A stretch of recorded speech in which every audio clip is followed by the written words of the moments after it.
At Baishusek's main temple, Yuan Kongye knelt before the altar, earnestly praying. Suddenly, she opened her eyes, a bright light illuminating her face. At that moment, she felt a powerful energy return to her body. Yuan Kongye wondered, whose power is this? She thought for a moment and realized, it's Bien Quan Vu's, the leader of the investigation team. Her eyes sparkled like stars in the sky. Finally, Bien Quan Vu's power is mine. A sweet smile briefly appeared on her lips, but she quickly regained her composure. She could clearly feel Bien Quan Vu's immense strength. However, just a moment later, her expression turned to a frown. Bien Quan Vu is dead? How could he die? Who in Tianhai City could have the power to kill him? And who would dare? Bien Quan Vu's special status as a representative of the Jiangnan district meant his death would attract unwanted attention from there. Yuan Kongye furrowed her brow, sensing that something was slipping out of her control. The heavy snowfall made Baishui Sect's surroundings desolate and tattered. Once, this place had thrived like a bustling town, with tens of thousands of believers gathered to withstand the cold of the apocalypse. But after a devastating zombie attack, most of the followers had died, leaving only a few gifted individuals and their families. From the distant sky, a figure quickly flew toward the sect. Zheng Daxian had a pale face, even whiter than the snow, with blood trickling down his body. The slash from Zhang Yi's blade had missed his heart, but had pierced through his chest. If treated properly, he might not lose his life, but Zheng Daxian knew that if he stayed, their secrets would surely be exposed. So, he rushed back to inform Yuan Kongye, to give her time to prepare. He could die, but Yuan Kongye absolutely could not be put in danger. Zheng Daxian landed in front of the temple. The few remaining gifted individuals saw him and were terrified by his wounds. "Grand Priest!" they cried. Without acknowledging them, Zheng Daxian walked straight past and headed toward the temple doors.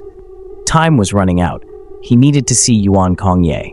Some of the gifted tried to help him, saying, "Let me assist you," but he coldly refused with a sharp glare, even cursing them in his mind. These lowly insects.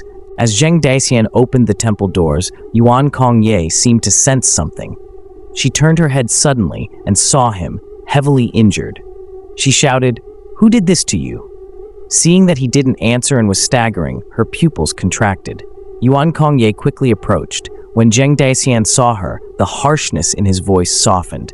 If not for the sheer willpower keeping him alive, he would have already died on the way back. Yuan Kongye reached out to support his body. "What happened to you?" Her usually cold voice now had a rare trace of concern. Yuan Kongye reached out to heal his wounds.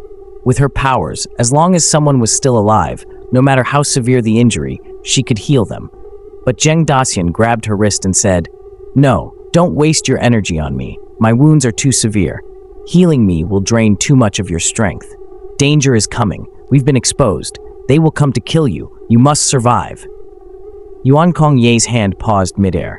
A weak smile appeared on Zheng Daxian's face as he gazed at her. Despite her cold exterior, her eyes revealed an unwillingness to let him go. Zheng Daxian smiled faintly. He finally understood. Yuan Kongye wasn't without feelings for him. "You must survive for our dream." With those final words, he collapsed into her arms and slowly closed his eyes. Dying in the arms of the one he loved wasn't a regret, but a blessing. Yuan Kongye bowed her head in sorrow over his death, but she shed no tears for her longtime companion. Instead, her gaze sharpened. She looked at Zheng Daxian's body and quietly thought, "You'll come back to me, won't you?" With that, she absorbed the remaining power from his body. After all, Zheng Daxian had once used an ice crystal, and Yuan Kongye knew that this was the legacy he had left behind. Not long after, Zhang Yi and his group arrived at Baishui Sect. The surviving members of the sect, unaware of the conflict between Zhang Yi and Zheng Daxian, were alarmed to see Zheng Daxian injured. "Why is our Grand Priest hurt?" they asked, suspiciously.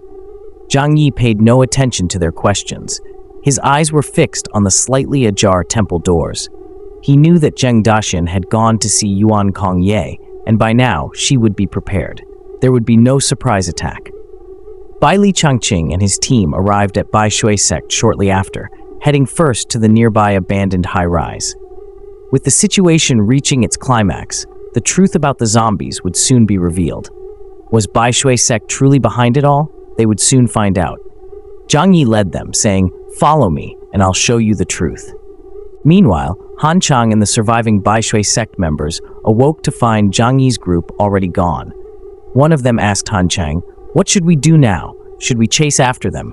Another, visibly shaken, added, "But Zhang Yi, he's terrifying. He killed so many in an instant, even injuring the Grand Priest. Can we really stop him?" Han Chang clenched his teeth. "We are members of this sect. Without our leader, who gave us our powers, we wouldn't be here today. No matter what, we must fight back. If they want to fight, we'll give it to them." Don't forget to follow, share, and like the LDT group channel. The channel is facing tough times. Support by donating a cup of coffee via PPLT group to help us keep going. Every small contribution makes a big difference.